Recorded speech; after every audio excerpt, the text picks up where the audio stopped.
안녕하세요. 브라운 편입학원 정수영 강사입니다. 일단 제 커리큘럼을 설명하기 이전에 여러분들한테 하고 싶은 말 두 가지만 전해드릴게요.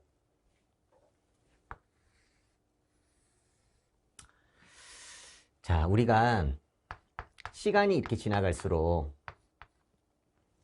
점수, 실력이라고 하죠. 편입생들이 어떻게 시간이 갈수록 그 점수나 실력이 변화하는지 그래프로 좀 그려보면 초반에는 이론을 많이 익힙니다. 그렇기 때문에 이론을 익히는 단계에서는 점수가 많이 안 올라요. 그래서 이렇게 투자한 것 대비 조금 미미하게 오릅니다. 하지만 보통 9월 정도부터 기출문제를 집중적으로 풀기 시작할 때부터 점수가 오르기 시작해요. 우리 한국 사람도 한국말은 잘하지만 국어 문제를 풀면 풀수록 점수가 오르잖아요. 그것처럼 이론 쌓아놓은 거를 문제를 풀 때 점수가 오릅니다. 그래서 보통은 점수가 잘 안 오르다가 9월 정도부터 해서 집중적으로 문제 풀기 시작할 때부터 점수가 올라요. 그런데 어떤 친구는 점수가 좀 지지부진하게 오르기도 하고, 또 어떤 친구는 조금 더 잘, 어떤 친구는 좀 더 잘, 어떤 친구는 급상승하기도 하죠. 근데 이런 친구는 거의 없고요. 점수 폭이 변하는 게 좀 학생마다 다른데 이거는 뭐가 결정을 할까요? 이 점수 폭의 변화를 결정하는 것은 이 초반에 이 기초과정 있죠.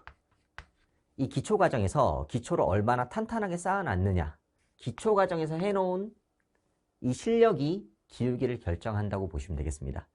그래서 후반에 열심히 하는 것도 중요해요. 후반에 열심히 하는 것도 중요한데 지금 이 3월 시기, 초반에 기초과정을 얼마나 탄탄하게 하느냐가 사실은 그 노력에 대한 보상을 결정한다고 보셔도 무방합니다. 자, 이거 한 가지 말씀을 드리고 싶고요. 그 다음에 두 번째는 이런 말씀을 해드리고 싶어요. 일단 약간 비유적인 표현인데 예술가가 있어요. 예술가, 뭐 미술가든 뭐 음악가든 예술가가 있어요. 어떤 예술가가 어떤 현상을 봅니다. 이 현상을 자신만의 방식으로 해석을 합니다. 그리고 해석한 거를 예술가니까 표현을 하겠죠. 그래서 자신의 생각, 이 해석은 생각이죠. 이거를 표현을 해요. 근데 문제는 이 해석이나 생각은 눈에 보이지 않습니다. 가시적이지 않아요. 눈에 안 보여요. 하지만 그 사람의 생각이나 표현을 알 수 있는 거는 표현된 예술 작품으로, 눈에 띄는 작품으로 보이는 거죠. 보통 사람들은 어디에 많이 끌리냐면 이 사람이 자신의 생각을 표현할 때 여기에 중간에 이 작품을 만들기 위해서 쓴 도구, 그리고 이 그림을 그리는 방법. 예를 들어서 어떤 사람이 아이패드를 이용을 해서 아이패드의 어떤 어플을 이용해서 막 그림을 그려요. 그러면 사람들은 어떻게 생각하냐면, 아, 나도 저 아이패드를 쓰면 저렇게 그림을 그리겠구나. 또는 그 아이패드 안에 있는 그 어플을 쓰면 그렇게 그림을 그리겠구나 라고 하면서 거기에 현혹이 돼가지고 이 도구를 사던가 아이패드를 사던가 앱을 구입합니다. 그리고 그 사람이 쓰는 그림 그리는 방법, 어떤 방법을 썼는지 그 방법을 유튜브를 찾아보면서 또 그 방법대로 따라 하려고 해요. 자, 제가 질문 하나 해볼게요. 위대한 예술가는 그 도구를 잘 써서 위대합니까? 그 그리는 방법이 위대하니까 위대합니까? 아니면 도구나 방법 쓰기 이전에 이 예술가만의 생각, 즉 다른 말로 어떤 것을 해석한 거, 그 사람의 해석이 위대하니까 위대합니까? 자, 어떤 게 위대한 예술가죠? 솔직히 그 사람이 쓰는 도구나 방법, 그리는 기법 이런 것보다도 중요한 거는 그 사람의 생각. 아니, 저 사람은 저걸 저렇게 해석하다니, 이거를 이렇게 해석하네? 그 사람의 해석이 감탄을 하는 거죠. 자, 그럼 다시 결론으로 와볼게요. 대상을 좀 바꾸겠습니다. 예술가가 아니고 강사라고 해볼게요. 어떤 강사가 어떤 지문을 보겠습니다. 영어 문제겠죠. 어떤 강사가 영어 문제를 봤어요. 그리고 그 강사는 이 지문을 해석을 해요. 그리고 나서 학생들에게 강의를 해줍니다. 요런 방법을 쓰면 독해 문제가 풀려? 라고 합니다. 그러면 학생들은 있잖아요. 아, 선생님이 저 문장을 저렇게 해석했네? 저 사람은 저걸 저렇게 바라보는구나.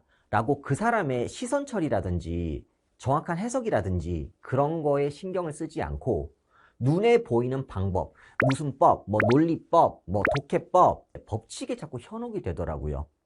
근데 여러분들 어렸을 때부터 한번 생각을 해보세요. 유명한 강사 또는 어떤 강사님들 그 방법대로 독해라든지 문제를 풀어본 적 있어요? 그 강사처럼 풀리던가요? 잘 안 풀릴걸요? 왜냐면 생각을 해보세요. 같은 아이패드, 같은 도구라도요. 쓰는 사람에 따라서 완전 다른 작품이 나와요. 물론 스킬의 차이도 있겠지만 가장 중요한 건 뭐냐면 어떤 것을 바라보고 해석하는 능력이 완전 다릅니다. 즉 아무리 좋은 강사가 좋은 문제법을 알려주더라도요. 그 강사님은 그 법칙을 쓰더라도 학생들은 그 법칙을 쓰지 못할 가능성이 높아요. 왜냐하면 근본적으로 영어 문장을 볼 때 해석의 정확성이라든지 신속성이 강사랑 달라요. 선생님은 문장을 보자마자 정확한 해석이 나오고 어떻게 바라봐야 될지 견적이 나오니까 그 견적에 맞는 방법을 쓰는데 그걸 아무리 알려줘도 애들은 기본기가 안 되어 있으니까 일단 그 방법 쓰기 이전에 해석부터 안 되거나 문장 자체를 보지 못하기 때문에 방법은 알고 있어요. 선생님이 알려줄게 방법만 알지 전혀 문제 풀 때는 그걸 쓰지 못하는 현상이 많습니다. 그래서 이 두 가지가 뭐죠? 기초과정이 중요하다. 그리고 중요한 거는 눈에 보이지 않는 이 해석. 영어 문제 푸는 사람한테는 해석이 왜 중요해요? 첫 번째, 정확성을 결정합니다. 감영어가 아니라는 거죠. 그리고 정확하게 되면 어떻게 되는 줄 알아요? 속도가 올라와요. 딱 봤을 때 정확하게 중요한 부분이 보이고 중요한 부분이 보이니까 다른 필요 없는 부분 제끼고 이게 중요하니까 탁탁탁 키워드가 보이는 거죠. 정확성에서 파생되는 게 속도예요. 아이들의 문제점은 뭐냐면 정확성이 안 되니까 속도도 안 오르고요. 근데 마음은 급하니까 빨리만 읽죠. 그러니까 속도만 올리고 정확하지가 않아요. 그냥 급하게 읽은 거죠. 그래서 머릿속에는 대충 무슨 내용인 것 같은데 정확하지 않은 게 나온 겁니다. 그러니까 강사님의 스킬을 쓸 수가 없고 감영어가 되면서 고통만 받는 거죠. 자, 그러면 이제 학생들이 어떤 근본적인 문제점이 있는지를 아는 제가 어떤 커리큘럼을 짜왔냐면 이런 커리큘럼을 짜왔어요. 별거 없어 보이죠? 근데 일단 2달 단위로 목표를 설정을 했고요. 2달 단위로 어떤 목표를 설정했냐면 일단 첫 2달은 무조건 기본이에요. 제가 이 2가지가 중요한 걸 아니까 이 2가지를 녹인 과정이 기본 과정입니다. 다른 말로 이 기본 과정은 무조건 필수 수강이에요. 초시생이든 재시생이든 저거 기초 아니에요. 정말 찐 노하우입니다. 그래서 선생님 저는 베이스가 전혀 없어요. 진짜 전혀 베이스가 없는 그 학생 또는 저 영어 좀 하는데요. 아니에요. 그래도 베이스가 없을 거예요. 재시생이라면. 기본 과정부터 들으시면 됩니다.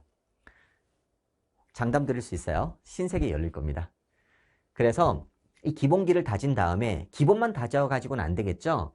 시험에서 어떻게 나오는지 어떤 유형으로 나오는지 5, 6월 달에 정리를 했어요.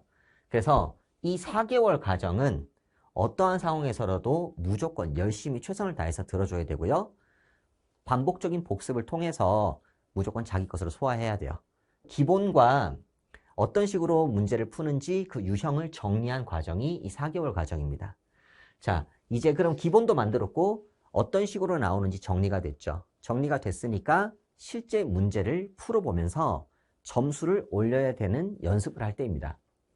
그래서 7, 8, 9, 10, 12월은 어떻게 구성을 했냐면 일단 7, 8월 달에는 실제 문제들이 어떻게 나오는지 2달 동안 연습을 하는 겁니다. 그래서 그렇게 연습을 하고 이제 어느 정도 연습을 했으니까 이제 시험에 맞게 내 목표 학교에 맞게 점수를 올려야 되겠죠. 그래서 그 과정이 4개월로 구성되어 있어요. 혹시나 중간에 3월을 놓쳐서 중간 뒷부분에서 수강을 해야 된다면 그래도 걱정하지 마세요. 여기 중간중간에 따라올 수 있게 앞 내용들의 핵심을 요약한 특강이라든지 그런 과정을 개설해 놓겠습니다. 그렇게 해서 따라오시면 되고요. 마지막으로 이 파이널 과정에서 하고 싶은 말은, 여러분들 합격하기 위해서는 점수가 안정적으로 나와야 되잖아요. 잘 들으세요. 합격하기 위해서는 90점 이런 고득점이 필요가 없어요. 그냥 75점 위에, 75점에서 85점 사이만 왔다 갔다 하면 됩니다. 80이라고 할게요. 75에서 80점 정도를 왔다 갔다 하려면 어려운 문제를 맞추는 게 중요한 게 아니고 틀리지 말아야 할 문제를 안 틀리는 게 제일 중요해요. 틀리지 말아야 할 문제를 안 틀린다. 쉽게 말하면 네가 알고 있는 거를 무조건 맞춰내야 돼요. 그래서 보통 학생들이 문제를 틀리고 나서 답지를 보면 이거 내가 아는 건데, 자꾸 이런 현상이 있어요. 그래서 일단 합격할 때 제일 중요한 거는 1순위가 뭐냐면 어려운 걸 많이 하는 게 아니라 실수하지 않는 겁니다. 이거 꼭 기억하셔야 돼요. 그래서 이 2달 동안에는 첫 번째, 제 과정에서는 실수 줄이는 팁이라든지 실수 줄이는 노하우들을 녹여서 진행을 합니다. 그리고 두 번째, 적을 알고 나를 알아야지 고득점이 나오겠죠. 그래서 무조건 영어만 잘하는 게 중요한 게 아니라 내가 응시하는 학교들이 어떤 유형, 그리고 몇 시간 제한은 얼마, 학교마다 특성이 있을 거예요. 그것들을 정리한다 보시면 되겠습니다. 자, 첫 번째 실수 줄이기, 두 번째는 학교마다 특성 파악하기. 그리고 마지막으로 모의고사와 기출을 병행을 해가지고 자꾸 문제를 풀면서 실전 감각을 길러드릴 거예요. 이렇게 해서 1년 과정이 마무리가 되는데요. 이거는 이제 초시생을 위한 설명이기도 하지만 재시생도 크게 다르지 않습니다. 재시생 커리큘럼을 한번 보면 다른 게 하나뿐이 없어요. 논리입니다. 자, 재시생들은 재시생이라고 해서 나 기본 좀 되는데 그런 거만한 생각하지 말고 무조건 필수로 들으셔야 되고요. 그 과정 그대로 따라오시면 됩니다. 그대로 따라오시면 되는데 한 개만. 자, 재시생들은 논리 기본 과정은 듣지 않아도 괜찮아요. 근데 자기가 논리가 좀 약하고 논리 문제 풀면서 단어를 암기를 좀 해야 되겠다라고 하면 그냥 초시생 커리큘럼 그대로 타시면 됩니다. 그런데 작년에 준비하면서 단어는 좀 많이 외워놨고 논리는 기본적으로 역접, 순접, 추론 이런 문제풀이 스킬이 어느 정도 되어 있다 그러면 논리는 7월 달에 시작하셔도 전혀 상관없어요. 그럼 그 전에 뭐 할까요? 논리를 한다기보다는 3, 4, 5, 6월 달에 무조건 아시죠? 재시생이니까 아시잖아요. 단어가 제일 중요합니다. 단어. 그래서 보던 단어책 1, 2월 달에 아마 많이 안 봤을 거예요. 이 4개월 동안 작년에 봤던 단어책을 최소 2, 3회독은 더 돌리시고 새로운 단어책으로 갈아타시던가 아니면 좀 더 보완할 거를 하셔야 돼요.